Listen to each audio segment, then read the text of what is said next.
Hello, we're starting a new unit. We're starting a short story unit.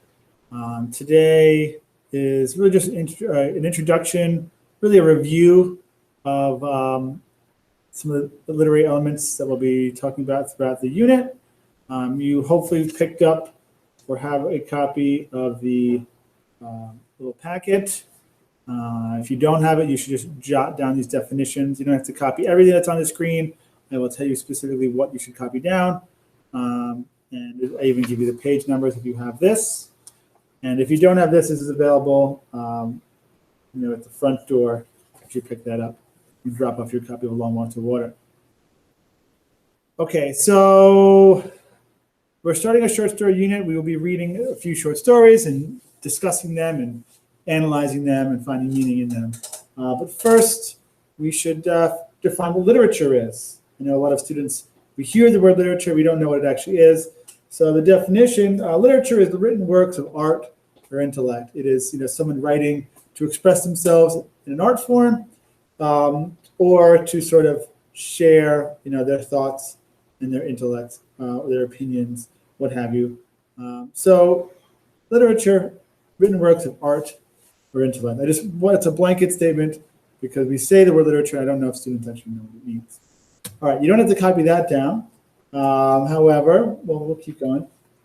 Why do we read? An old professor of mine had a great sort of metaphor calling literature, the reasons why we read. It's a window or it's a mirror, okay? Reading is a window to the world around us, is a window to the world outside. We can learn about the world around us. We can learn about other people's perspectives through reading, and it can be fictional stories, that are characters that are made up from the author's imagination, but we can still learn about the world around us, and it could be nonfiction, of course. That would certainly be a direct line to understanding the world by reading facts. And then reading can also be a mirror. It holds a mirror to ourselves, and we can learn about ourselves, who we are, what we stand for, and even what we don't want to be and what we want to stand against, right? So reading is a mirror and a window, and that's why we're going to read some of these short stories to understand ourselves and to understand our world.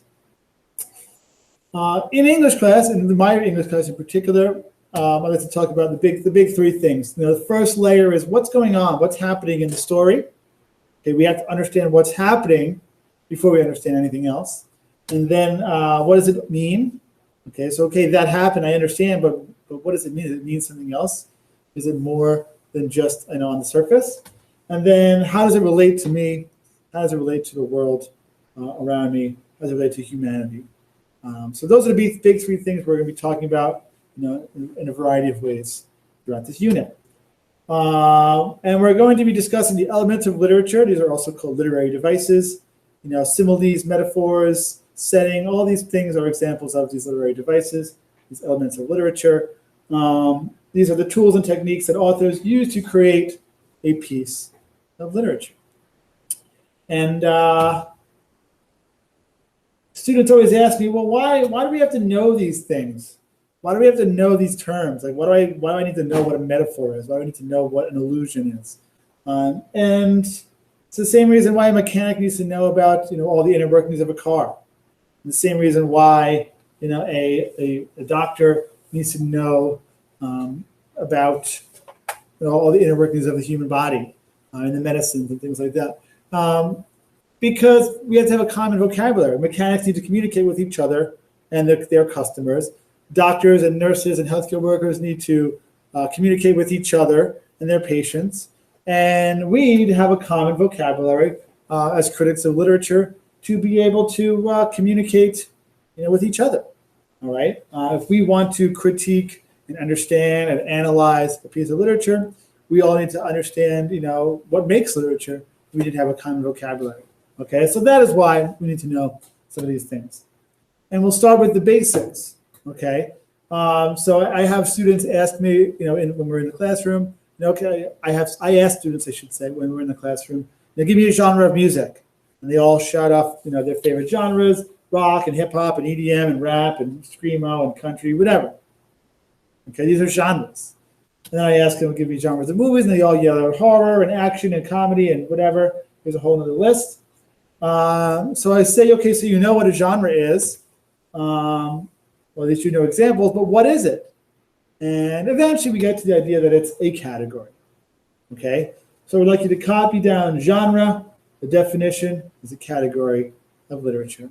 And if you got the sheet from the front desk, it has space, obviously, for a definition, for examples, and then it has areas for a sketch note, which is just a way of people who maybe think in pictures or are more artistic. Sometimes it's helpful to draw a doodle or a little sketch that might help connect the dots for them. So that's there for you if you feel like sketching is helpful in any way. Okay.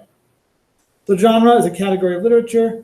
Your examples, science fiction, fiction, nonfiction, mystery, historical fiction, fantasy.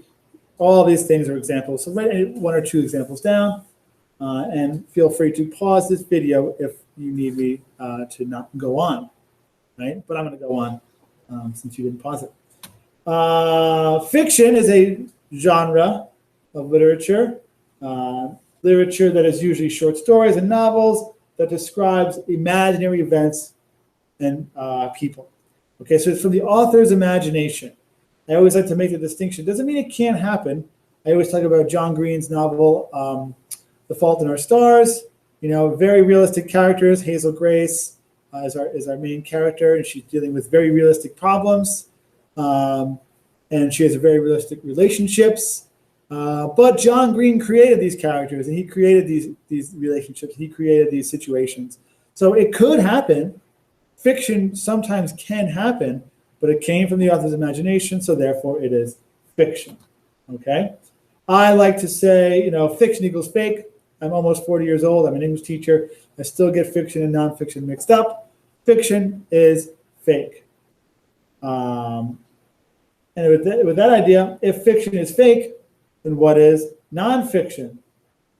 Well, nonfiction is not fake, or it's real, or your definition is writing that is based on facts, real events, real people, such as biographies and histories, perhaps a magazine article, newspaper article.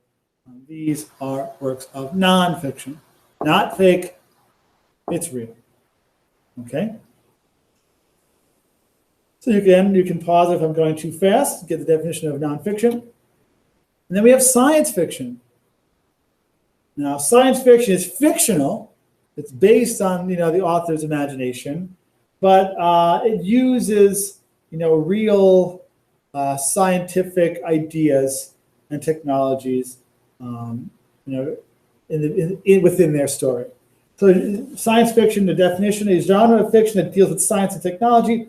It's often set in the future or deals with futuristic events and ideas. Okay, so things like time travel, scientifically, theoretically, we think it's possible. So time travel stories could be science fiction. Certainly, good examples. Star Wars, space exploration, life in outer space, alien activity. All these things are based in science. So it's science fiction. Things like Jurassic Park, based on the idea of certainly DNA and cloning, and so it's science fiction.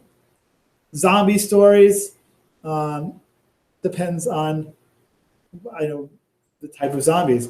If it's zombies that are formulating or coming from sort of an outbreak of some sort, a virus of some sort, well, then we're science fiction. If there's zombies that are coming, out of the ground because they're the undead, well, then that's probably more horror or fantasy, right? So there's a difference. Sci-fi, the setting is often in the future, in space, in a different world or universe. These stories involve partially true laws or theories of science. It can't be totally unbelievable. If it's totally unbelievable and not grounded in science, well, then now we're dealing with fantasy. right? Okay. Setting of a story is next. I think most of us have an idea of what setting is. So this is review. A lot of this is review before we move forward. Setting is on page 6 of your packet. And if you're just writing it down on a piece of paper, that's great too.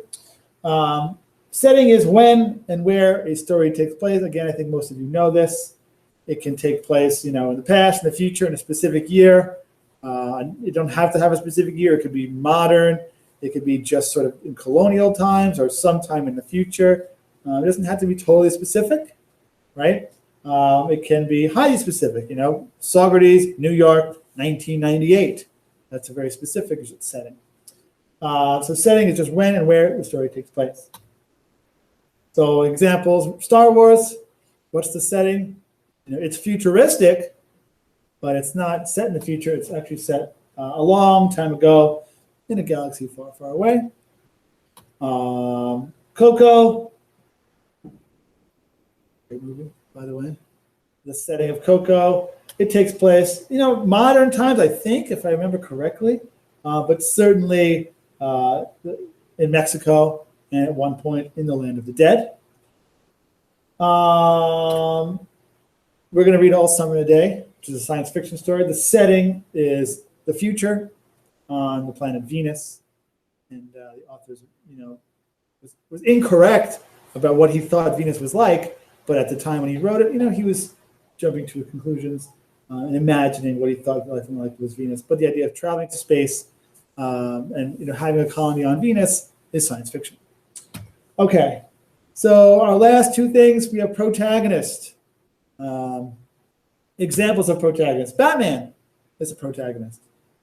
Miguel from Coco is a protagonist. Luke Skywalker, protagonist. Coraline Jones, I love her, protagonist. Okay, so these are protagonists. And we need to get away from these ideas of it being the good guy. It's not a good guy. That's a matter of perspective. Protagonist is the main character in the story. Okay? Protagonist, the main character. Pause it. If you need to pause it, we'll move on. Protagonist is the main character. So antagonist, you might have heard your mom or dad or guardian say, stop antagonizing your brother. Antagonizing, means, you're annoying them, you're poking them, you're prodding them, you're causing the issues, right? So that's what an antagonist is, right? Joker could be an antagonist. Ernesto de la Cruz from Coco is the antagonist of that story. Darth Vader, antagonist. The other mother from Coraline is an antagonist, okay? But it's not a good guy and a bad guy. Okay, maybe in this case, these are bad guys and girls, but it's not about being the bad guy, okay? Antagonist is the character that causes problems for the main character, right? Characters that causes problems for the main character is your antagonist, okay? I always go to this example. If I were to write a story about a cat burglar who she breaks into museums and steals, priceless heirlooms and works of art and sells them on the black market, and she eludes, the security guards and police officers, maybe the FBI or whatever. If I'm writing that story about her, she's the protagonist. Okay, it doesn't matter why she's stealing these things, if she's doing it for a good reason, like she has to feed her family, or if she's doing it just because she wants to be rich. It doesn't matter. It's not, it's not about her morals or her, where she stands. She is the main character of the story. She's the protagonist. Okay, and who would the antagonist be in that story? Well, it would be the security guards. It would be the police officer. It would be the FBI. Traditionally speaking, these characters, would be considered to be good guys. But of course, that's not the case. It's about perspective, which is true in the real world and also when we're talking about literature.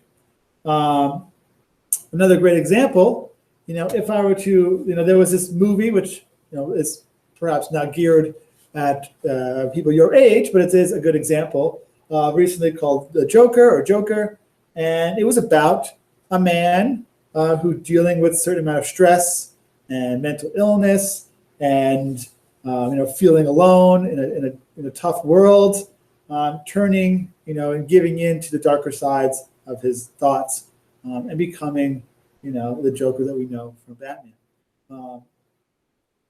But he is not the bad guy. He is the protagonist of that story. He is the main character. So if we had a story, about the Joker or the Joker's from the Joker's perspective, the antagonist of that story would probably be Batman, right? Because he's the one causing problems for the main character. So we need to get away from these ideas of good guy, bad guy. That's a matter of perspective. It is about the main character is the protagonist. The antagonist is causing problems. Okay. All right. That is the end of today's notes. I hope you copied them down. I hope you grabbed a copy of this so that you can fill it out as we go along. Don't lose this. We need it. We'll fill it out as we go. Thank you for listening to this video if you got this far, because going forward, we're going to learning about some things we might not have known before, and listening and watching these videos will be helpful. All right, reach out if you have any problems. Wednesdays are a good place to meet up on a Google Meet Wednesday mornings, and as usual, let me know if you need anything. Okay. Bye.